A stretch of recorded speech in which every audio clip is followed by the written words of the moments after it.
Atom और molecule chapter पढ़ रहे थे, क्लास 9 का चैप्टर है जिसमें हमने एनसीईआरटी के सॉल्यूशन कर लिए थे। हमने क्वेश्चन नंबर एनसीईआरटी की जो बुक एक्सरसाइज है उसके क्वेश्चन 9 तक हमने कर लिए थे। क्वेश्चन नंबर 10 और 11 और जो एनसीईआरटी की बुक के अंदर के क्वेश्चन है वो हम आज करेंगे। अब जो हमारा क्वेश्चन नंबर 10 है एनसीईआरटी का वो है calculate the number of molecule of sulphur. हमें सल्फर 8 है, एक क्या है S8, ठीक है। Calculate the number of molecule of sulphur S8 present in 16 gram of sulphur solid sulphur में बताने हैं। हमें calculate the number of molecule बताने हैं सॉलिड सल्फर के अंदर। अब हमें सबसे पहले तो हमें जो हमारे पास सल्फर है सब ग्राम मॉलिक्यूलर वेट निकालना है। एक सल्फर का 32 होता है। अब हमारे पास 8 है तो 32 मल्टीप्लाई 8,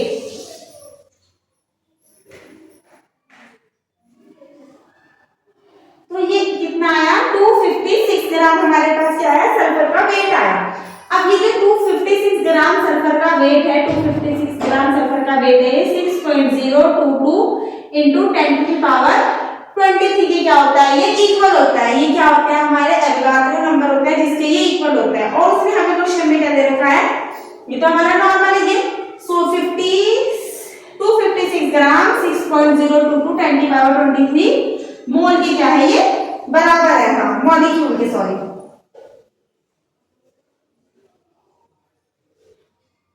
अब हमें कितने ग्राम में देखना है 16 ग्राम में तो देखना है। हाँ हमें मास दे रखा है 16 ग्राम जिसमें हमें उसका मॉलिक्यूलर वेट देखना है। अब मॉलिक्यूल ऑफ सल्फर का जो सल्फर का मॉलिक्यूल है वो कितना है हमारा 16 ग्राम के अंदर हमें देखना है। तो 16 मल्टीप्लाई 6.022 10 टू की पावर 23 और अपॉन में लेना है हमें 256। अब हम इसकी आपस में डिवाइड करेंगे। ये दोनों 2 के टेबल से कट जाएंगे, ये 8 बार कट जाएगा, 2 1 जा 2 2 2 जा 4 2 8 जा 16, ठीक है। ये फिर से कट जाएंगे, ये 4 बार कट जाएगा, 6 और 4 4 की टेबल से ये कट जाएगा, 4 कम 4 और 4 24 16 बार। अब ये क्या हो गया 6.022 10 टू की पावर 23 अपॉन में 16। अब इसको अगर मैं डिवाइड करूं यहां से, इसे लेट सपोज मैंने अगर 6 ही मान लिया तो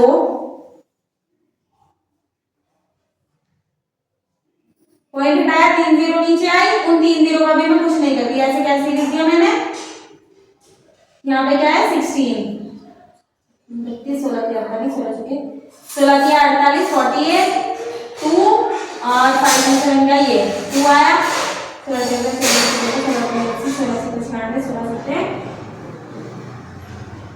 सुनो। अब अभी आप इसको और छोटा कर दो, ये 2 के डबल से कट जाएगा, 2 8 जा 16 और ये 2 3 1 1। अभी क्या आ गया 8 भाग और 3 0 1 1, वो 3 जीरो अलग ही हमने अभी छोड़ रखी है, ठीक है। 8 3 बार 24 कितना बचा 10 में से 4 गए 6 1 8 में 4 8 में 8 सकते 56। अब 56 में जब हमने इसकी डिवाइड करी तो फिर अब जो हमारा आंसर आ रहा है वो लगभग कितना आ रहा है 3 रिमाइंडर बच गया 373। ये कितना आया हमारा 376 मल्टीप्लाई 10 की पावर 23 और 3 जीरो नीचे है, ये किसमें है प्लस में, ऊपर जाएंगे तो माइनस में। अब माइनस है तो यहाँ से कट जाएंगे तो क्या जाएगा 376 इंटू 10 टू की पावर 20 भी लिख सकते हैं या फिर 0.376 इंटू 10 टू की पावर 23। कोई सा भी आंसर लिख लो, दोनों आंसर क्या रहेंगे हमारे सही रहेंगे। इसके बाद जो हमारा नेक्स्ट क्वेश्चन है क्वेश्चन नंबर 11, वो क्या है calculate the number of aluminium ion. Aluminium ion के नंबर बताने हैं present in 0.051 gram of aluminium oxide. Aluminium oxide का फॉर्मूला होता है Al2O3 जिसका पहले हमें ग्राम मॉलिक्यूलर वेट निकालना पड़ेगा। जो ग्राम मॉलिक्यूलर वेट है वो होता है एल्यूमिनियम का 27 और ऑक्सीजन। अब हमारे पास जो नेक्स्ट क्वेश्चन है उसमें एल्यूमिनियम ऑक्साइड का पहले हम क्या करेंगे ग्राम मॉलिक्यूलर वेट निकालेंगे। एक एल्यूमिनियम का कितना होता है 27 मल्टीप्लाई 2 से इसकी मल्टीप्लाई करें तो कितना आया 54 प्लस ऑक्सीजन, एक ऑक्सीजन का 16 तीन ऑक्सीजन का 48 प्लस 48 इन दोनों के आपस में प्लस करी तो 2 1 आ गया 102 आया। अब जो हमारे पास 102 ग्राम एल्यूमिनियम Al2O3 कंटेन करता है 2 एल्यूमिनियम को इनटू 6.022 10 की पावर 23 एल्यूमिनियम आयन को। अब हमसे क्वेश्चन में पूछा है 0.051 ग्राम Al2O3 कितने को कंटेन करेगा। तो पहले तो 2 है 6.022 10 टू द पावर 23 और डिवाइड करेंगे हम ग्राम मॉलिक्यूलर वेट से और मल्टीप्लाई जितना उसने हमसे पूछा है 0.051। इसको इससे काटा 5 और 1 का यहाँ से हमने पॉइंट हटाया 3 जीरो नीचे इससे 51 से 51 कट गया। ये किसमें है डिवाइड में ऊपर जाएगा तो इधर प्लस में ऊपर जाएगा तो माइनस में। तो ये हो जाएगा 6.022 10 to the power 23 multiply 10 to the power -3 plus minus minus cut जाएंगे तो 6.022 10 टू द पावर 20 हमारा क्या आ जाएगा आंसर आ जाएगा। अब जो हमारे बुक के एक्सरसाइज के क्वेश्चन थे ये एल्यूमिनियम आयन को इसमें कंटेन करेंगे +3। अब इसके बाद हमारा जो ये हमारे बुक की एनसीईआरटी थी जो एनसीईआरटी के चैप्टर के अंदर सॉल्यूशन क्वेश्चन होते हैं हम उनके सॉल्यूशन करेंगे। जो हमारा पेज नंबर 32 का क्वेश्चन है वो है अ रिएक्शन ऑफ एक रिएक्शन है जिसमें 5.3 gram sodium carbonate react with 6 gram of acetic acid के साथ क्या करता है रिएक्ट करता है and produce 2.2 gram of carbon dioxide and 0.9 gram of water and 8.2 gram of sodium acetate. Show अब हमें ये जितनी भी हमें कंपोजिशंस दी हैं ऑब्जर्वेशन करना है कि ये एग्री करती है क्या law of conservation of mass को। अब लॉ ऑफ कंजर्वेशन ऑफ मास जो होता है उसके अंदर हम क्या करते हैं जो लॉ ऑफ कंजर्वेशन ऑफ मास होता है इसके अंदर जो हमारे रिएक्टेंट और जो प्रोडक्ट होता है उसकी वैल्यू क्या रहती है सेम रहती है। मतलब जितना रिएक्टेंट होता है उतना ही क्या होता है प्रोडक्ट होता है। अब हमारे को क्या क्या दे रखा है एक तो सोडियम कार्बोनेट दे रखा है ये हमारे को क्वेश्चन में ही दे रखा है सोडियम कार्बोनेट प्लस हमें एसिटिक एसिड दे रखा है और इन दोनों की रिएक्शन करने के बाद हमारे पास बनता है सोडियम एसिटेट कार्बन डाइऑक्साइड और वाटर। अब इन सब की हमें वैल्यू दी गई है। जो हमारे पास सोडियम कार्बोनेट है वो दे रखा है 5.3 ग्राम और क्या कहते हैं 6 ग्राम हमारे पास क्या है एसिटिक एसिड है। नेक्स्ट उसने जब हम दोनों इनकी रिएक्शन कराने के बाद हमारे पास sodium acid carbon dioxide produce हुई 2.2 ग्राम और 0.9 ग्राम हमारे पास वाटर और क्या कहते हैं 8.2 ग्राम हमारे पास क्या प्रोड्यूस हुआ sodium acetate.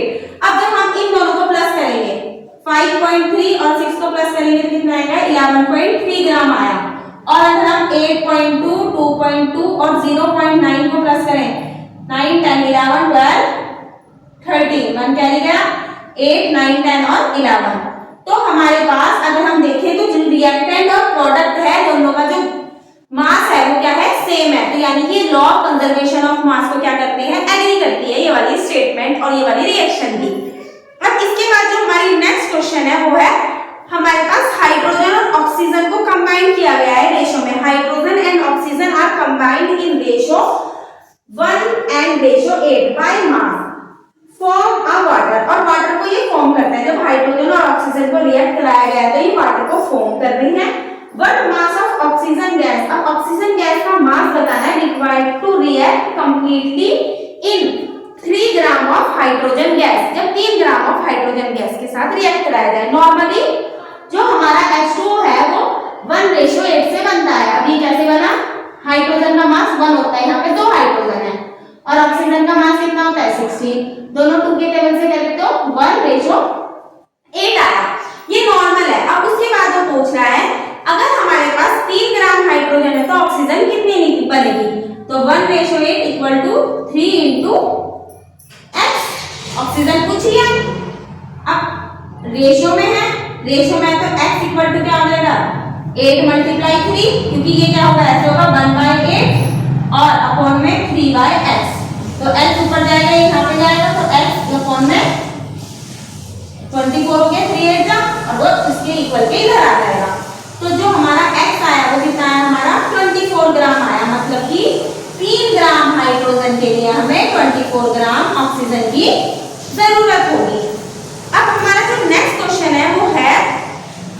Postulate of the Dalton atomic theory, जो डाल्टन की एटॉमिक थ्योरी है उसके अंदर हमारा जो कौन सा पोस्टुलेट है, हमारा पेज नंबर 33 से है। Which postulate of the Dalton atomic theory is result a law of conservation of mass को मतलब कि बताती है। अब क्या होता है, जो उसके दो पोस्टुलेट हैं, relative number and kind of atom. Relative number and kind of atom are constant in a given compound, ये वाला पोस्टुलेट कंजर्वेशन ऑफ मास को बताता है। और एक दूसरा कि एटम आर इनडिवाइडेबल, एटम को हम डिवाइड नहीं कर सकते हैं, ना तो क्रिएट कर सकते हैं, ना बना सकते हैं इन अ केमिकल रिएक्शन में। अब जो हमारा नेक्स्ट क्वेश्चन है उसमें है which postulate of the Dalton की एटॉमिक थ्योरी का कौन सा पोस्टुलेट है जो atomic theory can be explain, वो लॉ डेफिनेट प्रोपोर्शन के लॉ को भी एक्सप्लेन करता है। वो यही है जो relative number and kind of atom होता है are constant in a chemical reaction, यही वाला पोस्टुलेट होता है जो लॉ ऑफ प्रोपोर्शनल को भी क्या करता है, वेरी लेता है, मतलब कि रिलेट करता है। इसके बाद जो हमारे नेक्स्ट क्वेश्चन है वो है पेज नंबर 35 पर, define a atomic mass unit. अब हमें एटॉमिक मास यूनिट को और उनके बारे में बताना है। अब एटॉमिक मास यूनिट क्या होती है, इक्वल होती है as equal to exactly 1/12 mass of the atom. अब हमें क्या बताना था, हमारा क्वेश्चन था define the atomic mass unit. अब 1 atomic mass unit is equal to exactly 1/12 mass of 1 carbon atom, ठीक है। 1 atomic mass unit is equal to exactly 1/12 mass of atom of carbon 12। और अगर हम इसे दूसरी तरीके से भी कह सकते हैं कि जो relative atomic mass होता है all element का have been found in with respect to carbon 12 की क्या होता है, इक्वल होता है। Relative atomic mass of all element have been found with respect to an atom of carbon 12। अब हमारा नेक्स्ट क्वेश्चन है, ये तो डेफिनेशन याद ही करनी पड़ेगी वैसे तो दोनों। Which is not possible, why it is not possible to see a atom of a naked eyes. ये ऐसा पॉसिबल क्यों नहीं है, मतलब कि क्यों नहीं है कि हम जो हमारा एटम है उसे हम नॉर्मल आई से क्यों नहीं देख सकते, ऐसा क्या है उस एटम में। अब वो जो एटम है उसे हम नॉर्मल आई से इसलिए नहीं देख सकते, वो बहुत ज्यादा छोटा होता है, वो 1 नैनोमीटर के जितना होता है। जो 1 नैनोमीटर होता है वो 10 की पावर -9 पावर होती है, जो 1 मीटर की क्या होती है, इक्वल होती है। इसलिए जो एटम है वो हमें नॉर्मल आई से नहीं दिखाई देता। एटम इज टू स्मॉल, वो बहुत ज्यादा स्मॉल है, to be seen with in a naked eyes से हम उसे सीन नहीं कर सकते। 1 मीटर क्या होता है कि कहते हैं 10 की पावर, सॉरी गलत लिख दिया मैंने, जो 1 नैनोमीटर जितना छोटा होता है वो कितना होता है, 10 की पावर -9 नैनोमीटर के क्या होता है, इक्वल होता है 1 मीटर। इसलिए अब जो हमारा नेक्स्ट क्वेश्चन है वो है पेज नंबर 39 पर है। हमें फॉर्मूले लिखने हैं सोडियम ऑक्साइड का, एल्यूमिनियम क्लोराइड का, सोडियम सल्फेट का और मैग्नीशियम हाइड्रोक्साइड का। अब जो सोडियम होता है इसका एटॉमिक नंबर कितना होता है, 11, और जो हमारा ऑक्सीजन होता है इसका एटॉमिक नंबर होता है 16 नहीं होता, 8 होता है। हमें Na और ऑक्सीजन के बीच में फॉर्मूला बताना है। Na का एटॉमिक नंबर होता है 11 की 11 क्लासेस होती है 2, 8, 8, 18 और 32। इसको भरेंगे तो 2, 8 और 1, तो ये कितना होगा +1 इसकी वैलेंसी। ऑक्सीजन का 8 होता है तो 2 और 6, इसकी वैलेंसी -2।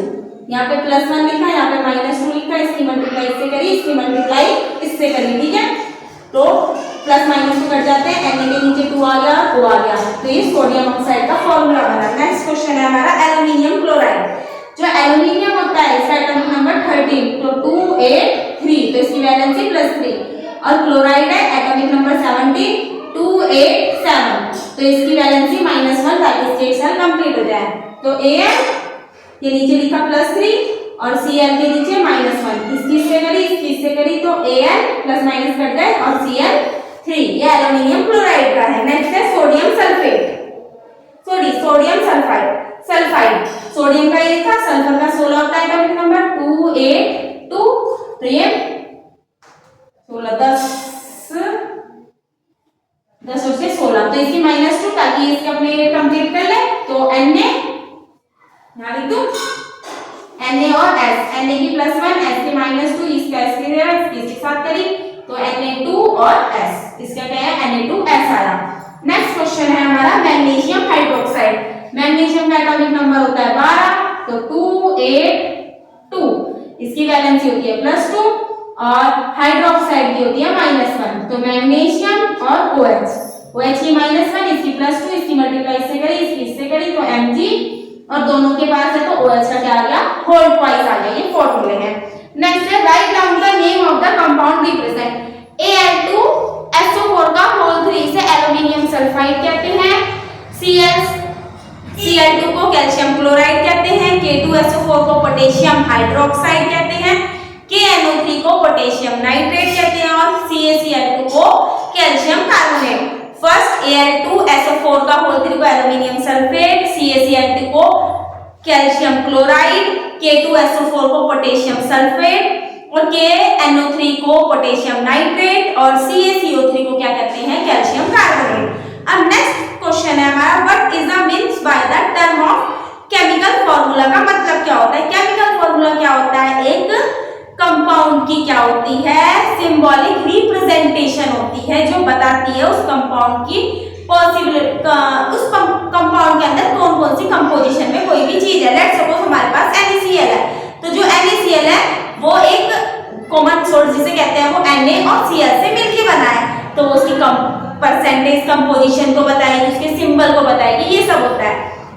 अगर सिंबॉलिक रिप्रेजेंटेशन ऑफ किसी भी कंपाउंड की क्या होती है सिंबॉलिक रिप्रेजेंटेशन होती है और कंपोजिशन होती है कितना वो प्रेजेंट है कंपाउंड के अंदर। अब नेक्स्ट क्वेश्चन है question number 4, how many atom are present in, कितने एटम हैं। पहला है हमारे पास H2S, 2 हाइड्रोजन के और एक सल्फर का, तो टोटल कितने हुए इसमें 3 एटम हुए। नेक्स्ट है हमारा PO4 -3, इसमें कितने हैं एक फास्फोरस का और O के कितने हैं 4, तो टोटल कितने हो गए हमारे पास 5 एटम। अब हमारे पास जो नेक्स्ट क्वेश्चन है वो है पेज नंबर 40 पे, हमें मॉलिक्यूलर मास बताना है। दोनों ही क्वेश्चन में हमें मॉलिक्यूलर मास बताना है। मेरे क्वेश्चन ये हमारी एनसीईआरटी की पेज नंबर 40 जो है उसके क्वेश्चन है हमें ग्राम मॉलिक्यूलर वेट बताना है। अब जो ग्राम मॉलिक्यूलर वेट है हाइड्रोजन का ग्राम मॉलिक्यूलर वेट कितना होता है 1 होता है, यहाँ पे कितने हैं 2 है, तो 1 × 2 तो इक्वल टू कितना हो गया 2U के बराबर हो गया। एक ऑक्सीजन का जो ग्राम मॉलिक्यूलर वेट है वो कितना होता है 16 होता है, तो 16 × 2 तो इक्वल टू कितना हो गया 32U के इक्वल हो गया। जो क्लोरीन होता है एक क्लोरीन का 35.5 होता है, यहाँ पे कितने हैं 2 क्लोरीन, तो 35.5 × 2। अब इसकी मल्टीप्लाई करें तो कितना आया हमारा, अगर हम करें इसकी मल्टीप्लाई तो 10 और 1, 5 10 और 1 11, 6 और 1 7, तो ये कितना आया हमारा 71। कार्बन डाइऑक्साइड का बताना है, कार्बन का कितना होता है 12, कार्बन का 12 मल्टीप्लाई एक ऑक्सीजन का कितना 16 अभी बताया था, 2 ऑक्सीजन का 32 और 12 को प्लस करा तो कितना आया मेरा 44U के इक्वल आया। एक कार्बन का 12, 4 हाइड्रोजन का 4, तो टोटल कितना हुआ मेरा 16U। एक कार्बन का 12, 2 कार्बन का कितना हुआ 24 और 6 हाइड्रोजन का 60 हुआ। अब इन दोनों को प्लस करा तो कितना आया मेरा 30U के बराबर। 2 कार्बन का 24, 4 हाइड्रोजन का 4, तो टोटल कितना आया मेरा 24U। अब NH3 है, एक N का कितना होता है मेरा 14 ग्राम, 3 का प्लस दोनों को प्लस करा तो कितना आया 17U के इक्वल आया। एक कार्बन का कितना होता है 12, 3 का कितना होता है 3 और ऑक्सीजन का कितना होता है 16 प्लस 1 हाइड्रोजन, टोटल कितना हुआ 16 और 4 कितने हुए 20 और 10 30 और टोटल कितना हुआ 32। इसके बाद जिंक सल्फेट का जो नेक्स्ट क्वेश्चन है वो जिंक ऑक्साइड का हमें ग्राम मॉलिक्यूलर वेट बताना है। जो जिंक होता है उसका मास होता है 63.3 और जो सोडियम होता है इसका मास होता है 23 और पोटेशियम का होता है 39। जो जिंक है 63.5 होता है, इसका 63.5 प्लस 16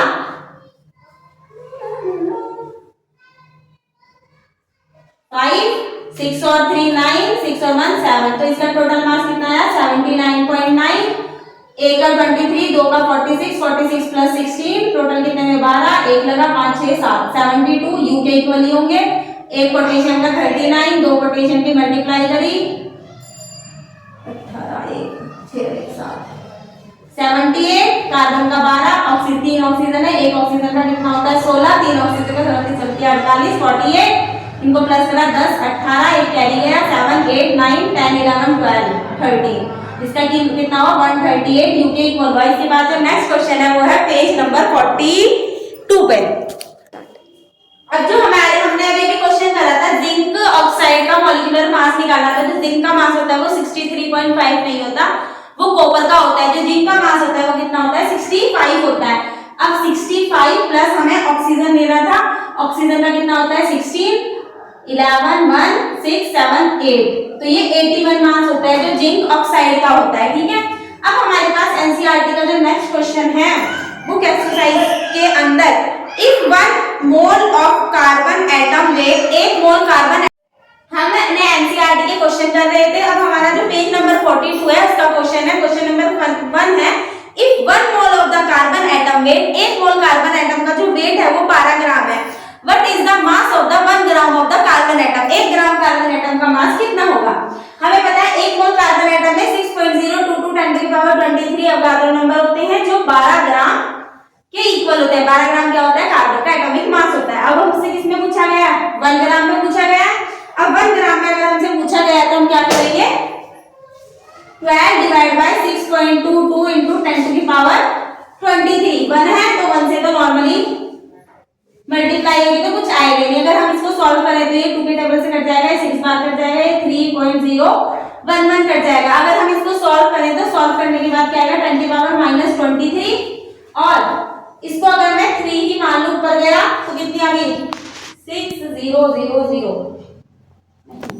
ये पॉइंट हटाया 3 जीरो क्या गई ऊपर गई, ये माइनस किया ये प्लस किया तो कटने के बाद ये क्या हो गया 10 की पावर -20 हो गया।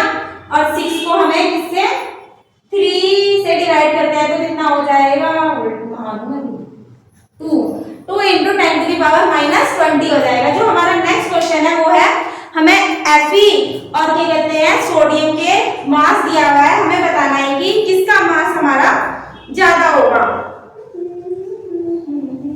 हाँ, which has more number of atom, किसके पास more number of atom होंगे 100 gram of sodium and 100 gram of iron. अब जो आयरन होता है उसका मास होता है 56 ग्राम और जो सोडियम होता है उसका मास होता है 46 ग्राम। सबसे पहले हमने क्या करा जो 23 ग्राम होता है 23 ग्राम सोडियम 6.022 10 की पावर 23 एटम को कंटेन करके रखता है। हमसे पूछा गया है 100 ग्राम के अंदर। अब 100 ग्राम के अंदर पूछा गया तो 100 मल्टीप्लाई 6.022 10 की पावर 23 और डिवाइड किससे करेंगे हम इसके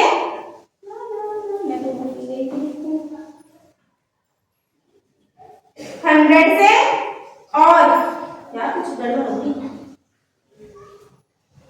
इसके ग्राम मॉलिक्यूलर वेट से क्या करेंगे हम इसके डिवाइड करेंगे। डिवाइड करने के बाद हम जब आंसर को फाइंड करेंगे तो ये आंसर हमारा आएगा लगभग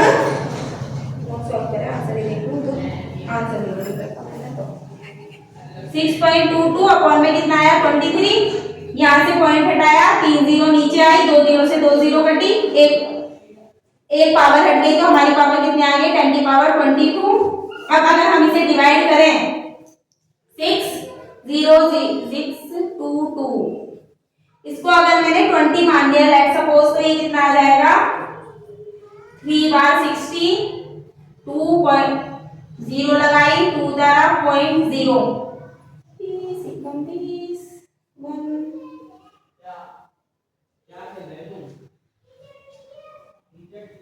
301 into 10 की पावर कितना है लगभग 22 के इक्वल आएगा। अगर हम अपना नेक्स्ट वाला देखें तो जो हमारा नेक्स्ट आंसर है वो है 56 ग्राम ऑफ आयरन। जो 56 ग्राम ऑफ आयरन होता है वो 6.022 10 की पावर 23 के इक्वल होता है। अब 100 ग्राम में पूछा है तो 100 मल्टीप्लाई 6.022 into 10 की पावर 23 और अपॉन में क्या लिखना है हमें 56 लिखना है। अगर मैं इन दोनों को 2 के टेबल से काट दूं तो ये 50 बार कट जाएगा, ये 28 बार, ये फिर से कट जाएगा 25 और ये 2 1 2 2 4 जा 8, ये कट जाएगा, ये कितना आ जाएगा 3 0 1 1 और ये कितना आ जाएगा 7। 25 की अगर मैं इसके साथ मल्टीप्लाई करूं, पॉइंट हटाया 3 0 क्या आ गई मेरी नीचे आ गई।